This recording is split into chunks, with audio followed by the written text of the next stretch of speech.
তোমাদেরকে বলেছিলাম না, রান্নাটা যখন হবে তোমরা দেখে ভাববে মনে হয় পোলাও বানানো হয়েছে। আর আগের ভিডিওতে তোমাদেরকে বলেছিলাম যে আমাদের বাড়ির ডগিদের কিন্তু হলুদ ইউজ করা হয় না। তার কারণ দেখো একটাই, যেহেতু ওরা বাড়ির ডগি, আর এদের খাবার যদি এরকম সাদা মাথা দেখতে হয় তাহলে কিন্তু, মানে রাস্তার ডগিদের কথা বলছি, তাহলে কিন্তু ওরা খেতে চাইবে না। সেই কারণে হালকা কালারের জন্য আমরা হলুদটা ইউজ করতে বাধ্য হই। তো আমাদের রান্না বান্না কমপ্লিট, এখানে আমাদের ভ্যানও চলে এসেছে। আর আমরা সবাই ড্রেস পরে, আমার বরবাবু আর আমি একদম ভ্যানের পেছনে বসে বেরিয়ে পড়েছি। আর আরও বাকি সদস্যরা কিন্তু সামনে বসে আছে। আর ভ্যানে চড়ার কিন্তু ফিলিংসটাই কিন্তু আলাদা। আমার তো খুব ভালো লাগে। আমাকে যদি বলো চার চাকা মানে ভালো লাগে কি না, আমি বলবো চার চাকার থেকেও অটো, ভ্যান, টোটো বেটার আমার কাছে।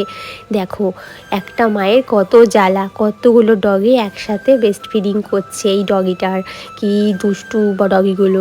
আর এখানে আমরা খাওয়া স্টার্ট করে দিয়েছি। দেখো ফার্স্টেই ছোটো ছোটো বাচ্চাগুলোকে খেতে দিয়েছিলাম, তারপরে বাকি আরও যারা রয়েছে ডগিগুলো তাদেরকেও দিচ্ছি। আর খাবারে কিন্তু মানে খুব ভালোভাবে ওরা খাচ্ছে।